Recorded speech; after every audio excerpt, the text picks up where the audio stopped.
Students, आज मैं बात करने वाला हूँ सीटेट के फॉर्म को कैसे फिलअप करें उसकी। तो सबसे पहले हमको यहाँ पे सीटेट टाइप करना है। तो ये पहले से टाइप किया हुआ है मेरा, तो ये सीटेट आ गया और यहाँ पे आपको दिख रहा होगा centre teacher ability test CTET India करके। तो यहाँ पे आप इसमें क्लिक करेंगे, ठीक है। तो आपके सामने इस प्रकार से पेजेस खुलते हैं और यदि आपको जो है इंफॉर्मेशन बुलेटिन सीटेट 2022 चाहिए तो आप यहाँ से ले सकते हैं, और बाकी कोई भी इंफॉर्मेशन के लिए आप यहाँ पे दिए गए हैं ये पब्लिक नोटिस यहाँ पे लगे हुए हैं, ठीक है। लेकिन हमें इसमें नहीं जाना है। सीटेट का फॉर्म फिलअप करने के लिए हमने यहाँ पे जाना है कि अप्लाई फॉर सीटेट दिसंबर 2022, ठीक है। तो इसको क्लिक करेंगे तो आपके सामने इस प्रकार से जो है स्क्रीन खुलेगी। तो ये स्क्रीन खुलते ही तो आपके सामने ये आ जाएगा कि अप्लाई फॉर ऑनलाइन रजिस्ट्रेशन, फिर क्या आ जाएगा फिल ऑनलाइन एप्लीकेशन फॉर्म, और उसके बाद लास्ट में एग्जामिनेशन फीस आपको पे करनी पड़ेगी, ठीक है। तो चूंकि हम अभी किए नहीं हैं तो सीधे सीधे हम किस पे करेंगे, हम पहले से रजिस्टर्ड नहीं है तो हम न्यू रजिस्ट्रेशन पे जाएंगे। न्यू रजिस्ट्रेशन पे क्लिक करते ही हमारे सामने जो आगे का पेज खुलेगा उसमें देखेंगे कि वो क्या आता है, ठीक है। तो अभी थोड़ा नेट स्लो है इसलिए टाइम लग रहा है। तो इस प्रकार से यह हमारे सामने क्या खुलता है, पेज खुलता है, और यहाँ पे से जो इन्फॉर्मेशन बुलेटिन्स है, तो जो कुछ भी इन्फॉर्मेशन आपको चाहिए होती है तो आप यहाँ से इसको डाउनलोड कर सकते हैं। इसके अलावा इसमें जो भी डिटेल दी गई है वो डिटेल यहाँ पे आप पढ़ सकते हैं केयरफुली, आप इसको ध्यान से पढ़ेंगे। और उसके अलावा इसमें जो सबसे ज़्यादा इम्पोर्टेंट ये है कि इसमें जो है फीस का यहाँ पे आपको बताया गया, एक पेपर के लिए 1000 है, तो पेपर के लिए 1200 रुपीज़ है, और वैसी SC/ST के लिए 500 और 600 यहाँ पे रखा गया है, ठीक है। तो इसकी फिर रजिस्ट्रेशन करने के बाद हमको क्या करना है कि वहाँ पे फ़ोटोग्राफ्स और सिग्नेचर अपलोड करने होते हैं। तो फ़ोटोग्राफ JPG में होने चाहिए, और कितना होना चाहिए 10 KB से 100 KB के बीच में होना चाहिए, और ये 3 सिग्नेचर हमारे 3 KB से कितने 30 KB के बीच में होने चाहिए। इसके अलावा हमने लेंथ और हाइट भी देखनी है कि कितनी लेंथ और हाइट है, इस हिसाब से भी हमने अपलोड करना है। कि बहुत बार ऐसा होता है कि हमारा जो क्राइटेरिया दिया गया है 10 KB से 100 KB के बीच का फ़ोटोग्राफ तो होती है, लेकिन क्या नहीं होता, हमारा लेंथ और हाइट उस हिसाब से नहीं होती है, तो हमारा जो फ़ोटो और सिग्नेचर है वो अपलोड नहीं हो पाता है, ठीक है। तो अब यहाँ पे हमने क्लिक करना है I have download information bulletin, read and understood all the instructions therein as well as those mentioned above and filling of the online application form accordingly, ठीक है। तो क्लिक हियर टू प्रोसीड है, तो इसको proceed करेंगे तो आगे हमारे पास इस प्रकार से पेज खुलता है। तो पेज खुलते ही यहाँ पे आपको पहले में जो है अपना नाम डालना है, फादर्स नेम डालना है, मदर्स नेम डालना है, और यहाँ पे आपने डेट ऑफ बर्थ डालनी है। डेट ऑफ बर्थ डालने के बाद आपको जेंडर यहाँ पे दिख जाएगा, मेल फीमेल, और आइडेंटिटी टाइप किस प्रकार से आइडेंटिटी डालना चाहते हैं आप आधार कार्ड डाल सकते हैं। जैसे यहाँ पे आइडेंटिटी में क्या क्या आ रहा है, voter ID, passport, bank passbook, ration card, any other valid government identity with photograph. तो यहाँ पे जैसे बहुत बार क्या होता है कि हम ज़्यादातर यूज किसका करते हैं, आधार कार्ड का करते हैं, तो आप इसमें ये वाले को क्लिक कर सकते हैं और नीचे आधार नंबर उसमें डाल सकते हैं, ठीक है। तो ये वाला ऑप्शन भी हमारा आ जाएगा। उसके बाद प्रेजेंट एड्रेस, जहाँ पे आप अभी वर्तमान समय में हैं, और पिन कोड तक पूरा, ठीक है। प्रेजेंट एड्रेस इसमें केवल डालना है। उसके बाद ईमेल डालना है। उसके बाद यहाँ पे कंफर्म ईमेल एड्रेस, तो जो ईमेल और फ़ोन नंबर होता है वो बहुत ज़्यादा इंपॉर्टेंट होता है, क्योंकि इसी में यदि बाद में हम कोई पासवर्ड या ID हम अगर भूल जाते हैं तो वो इसके माध्यम से ही हम प्राप्त कर सकते हैं, ठीक है। तो ये हो गया हमारा।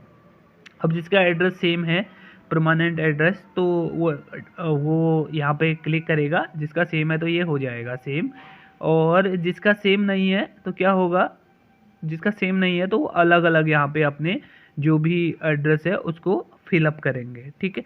उसके बाद हमारे पास आता है चूज पासवर्ड, ठीक है। तो इस प्रकार से हमारा जो है पासवर्ड चूज करने को आएगा, यहाँ पे पासवर्ड चूज करने को आ रहा है, ठीक है।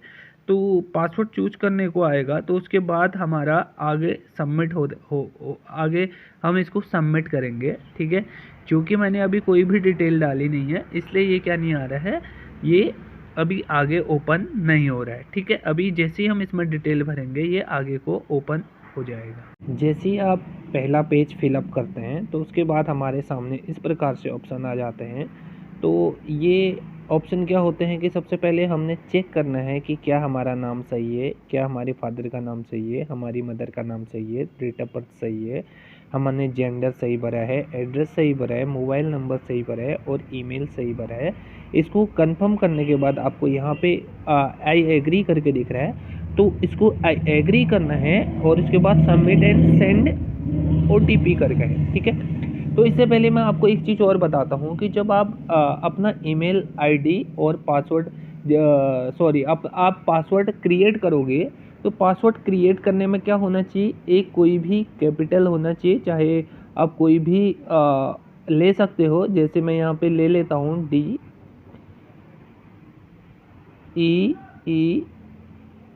डीप। ठीक है, यानी कि कहने का मतलब एक कैपिटल, बाकी स्मॉल लेटर 1 2 3 और एक स्पेसिफिक लेटर, तो @ इस प्रकार से ले सकते हैं, DEP 1 2 3 @। तो इस प्रकार से हम पासवर्ड ले सकते हैं और पासवर्ड कंफर्म करने के बाद हम इस प्रोसेस को आगे बढ़ाएंगे। बहुत बार पासवर्ड लेना नहीं आता है कि पासवर्ड किस प्रकार से सेट करें, ये हमें पता नहीं होता है। अब उसके बाद लास्ट में हम किस पे करेंगे, सबमिट एंड सेंड OTP में क्लिक करेंगे। ठीक है, जैसे ही हम आगे बढ़ते हैं तो उस हिसाब से हमारे सामने यहाँ पे आ जाता है कि हम किस चीज़ के लिए अप्लाई कर रहे हैं, हमारी लैंग्वेज क्या होगी और सेकंड लैंग्वेज क्या होगी, हमारा सब्जेक्ट क्या रहेगा। तो इस प्रकार से हम देखते हैं कि जैसे सबसे पहले हम देख रहे हैं कि अप्लाई हम किस चीज़ के लिए कर रहे हैं।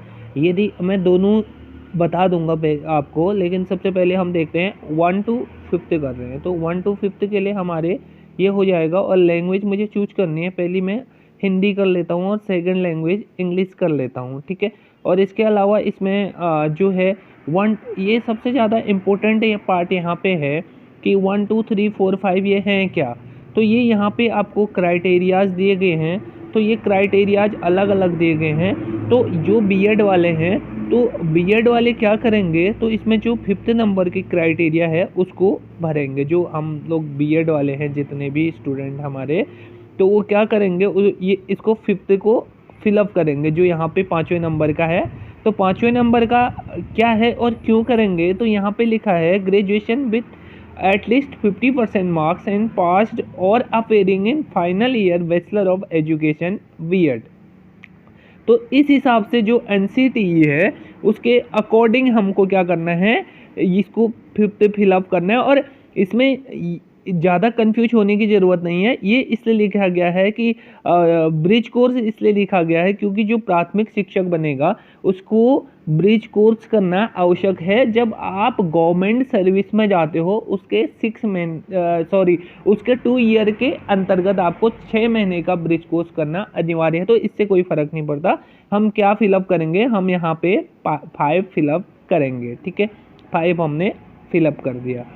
ठीक है, तो इसके देखते हैं कि हमने जब दोनों पेपर फर्स्ट और पेपर सेकंड दोनों भरने हैं, तो हमारी जो लैंग्वेज है वो तो सेम हो जाएगी। लैंग्वेज है जैसे हमने क्या करना है, हिंदी सेलेक्ट कर लेना है, इंग्लिश और सेकंड लैंग्वेज हमारी क्या हो जाएगी, इंग्लिश हो जाएगी।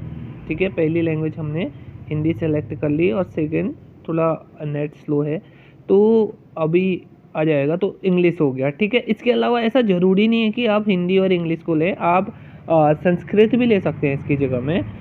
फिर हमारे क्या आ जाता है कि एजुकेशन क्वालिफिकेशन जो प्राथमिक लेवल पे है 1 to 5th के लिए, तो अब यहाँ पे हम देखेंगे कि किस हिसाब से डिक्लेयर किया गया है। ठीक है, तो यहाँ पे हम देखेंगे ये 5th, इसमें हम जो है इसको 5th फिलअप करेंगे। उसके बाद हम देखेंगे किसके लिए, 6 to 8th के लिए। 6 to 8th के लिए यहाँ पे आप देखेंगे कि at least 50% marks either in a graduation और इन पोस्ट ग्रेजुएशन एंड पास्ट और appearing in final year bachelor in education.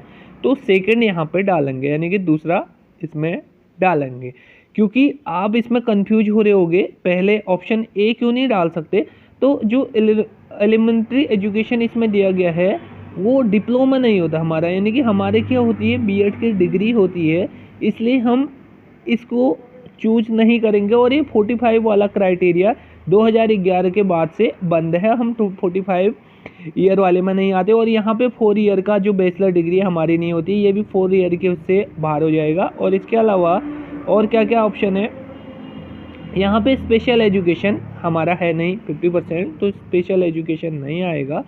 और इसके अलावा हमारे पास कोई भी ऐसा BEd programme recognised appear in, ये जो है टीटीसी टेट वाला ये कुछ है नहीं, यानी कि 2011 से पहले, तो इसका कोई क्राइटेरिया नहीं है। और पोस्ट ग्रेजुएशन जो देखिए इंटीग्रेटेड बीएड और एमएड है तो उसके लिए 8 है, तो यानी कि हमारा केवल कौन सा आएगा यहाँ पे, दूसरे नंबर का आएगा। तो यहाँ पे हमने फिलअप क्या करना है, 2 फिलअप कर लेना है। और उसके बाद हमारा जो भी सब्जेक्ट है किस जिसका मैथ्स है तो वो साइंस मैथ्स है, मैथमेटिक्स एंड साइंस भरेगा। और जिसका कॉमर्स और आर्ट साइड है तो वो सोशल साइंस भरेगा, ठीक है। तो बाकी नीचे डिग्री हमने सेलेक्ट करनी है कि डिग्री, उसके बाद इसको हम सिक्योरिटी क्वेश्चन को डालेंगे, सिक्योरिटी पिन को डालेंगे और आगे प्रोसेस करेंगे। बाद यहाँ पे दिया गया है कि जो आपकी एजुकेशन क्वालिफिकेशन है वो क्या रहेगी। तो एजुकेशन क्वालिफिकेशन में आप डाल सकते हो, अगर आप अपेयरिंग में हो तो आप अपेयरिंग डालिए, अदरवाइज यदि आपके पास रिजल्ट है तो आप पास डाल सकते हैं। तो अपेयरिंग में कौन लोग आएंगे, तो अपेयरिंग में वो लोग भी आएंगे जो अभी एडमिशन ले रहे हैं, यानी कि जिन लोगों का एंट्रेंस का एग्ज़ाम अभी रिजल्ट आया है एंट्रेंस का, और वो कहीं भी इंस्टीट्यूट में जो है एडमिशन ले चुके हैं तो वो भी अपेयरिंग में डाल सकते हैं। इससे पहले ऐसा माना जाता था कि 3rd सेमेस्टर में अपेयरिंग होता है, तो ये जो है एनसीटीई ने हटा दिया, अब ऐसा नहीं है। अब कि किसी भी संस्थान में उस छात्र का एडमिशन होना चाहिए वो अपेयरिंग माना जाएगा। बाकी अपेयरिंग के लिए कोई बाकी ऑप्शंस नहीं आएंगे। जैसे आपने अपेयरिंग डाल दिया तो हो गया, बस यहाँ पे आपको कुछ भरना नहीं पड़ेगा। अपेयरिंग 2022 डाल दोगे, स्ट्रीम डाल दोगे कि एजुकेशन, ठीक है। उसके अलावा बोर्ड डाल दोगे कि कौन से बोर्ड से आपका अपेयरिंग चल रहा है, तो आप यहाँ पे आसानी से फिलअप कर सकते हो जिसका जो भी बोर्ड होगा। और जिसको मिलता नहीं है, यानी कि यूनिवर्सिटी का नाम नहीं मिलता है जिसको, तो वो अदर में कर देना, ठीक है। तो इसका जो ज़्यादा कोई फ़र्क नहीं पड़ता कि आप अगर गलत भी भरते हो तो कुछ नहीं होता है इसमें। जैसे कुमाऊं यूनिवर्सिटी यहाँ पे मैच नहीं कर रहा है, ठीक है, यहाँ पे कहीं भी कुमाऊं यूनिवर्सिटी मैच नहीं कर रहा है, तो इसका अंत में हम देखेंगे अदर करके आएगा, ठीक है।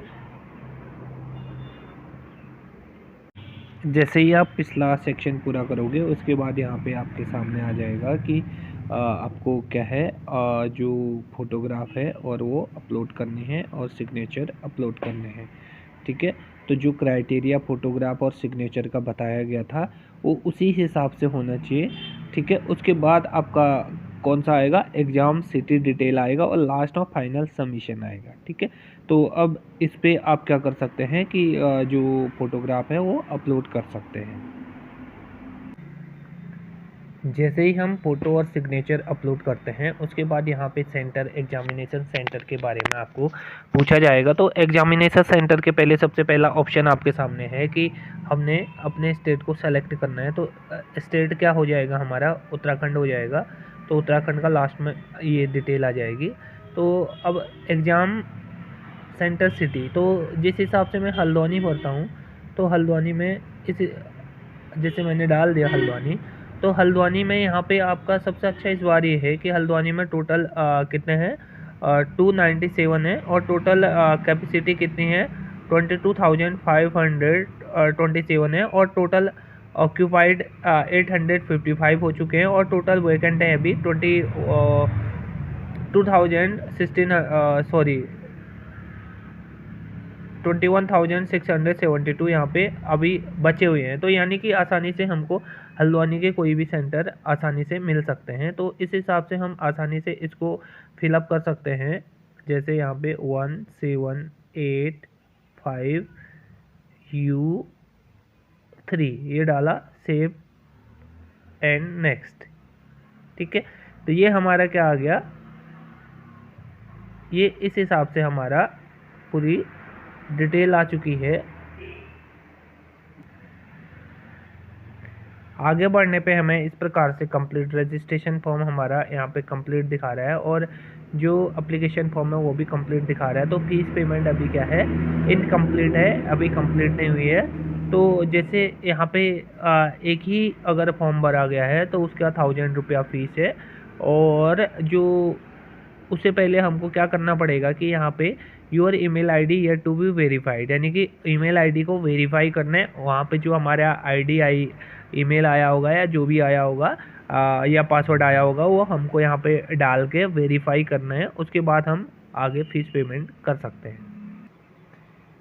फीस सबमिट करने के बाद आपके पास जैसे रजिस्ट्रेशन कंप्लीटेड हो गया यहाँ पे, यानी कंप्लीट आया और ये जो एप्लीकेशन फॉर्म है वो भी कंप्लीट होगी और फीस पेमेंट डिटेल यहाँ पे कंप्लीट आ गया। तो इसका मतलब आपका फॉर्म भर चुका है और आपका एप्लीकेशन नंबर यहाँ पे है और जो आपको कंफर्मेशन पेज चाहिए होता है तो वो यहाँ से आप डाउनलोड कर सकते हैं। तो इस प्रकार से बिना बहुत धैर्य के साथ आप सीटेट को भरें। बाकी आप सभी को अग्रिम शुभकामनाएं, आप सभी सीटेट को बहुत अच्छे मार्क्स के साथ पास करें।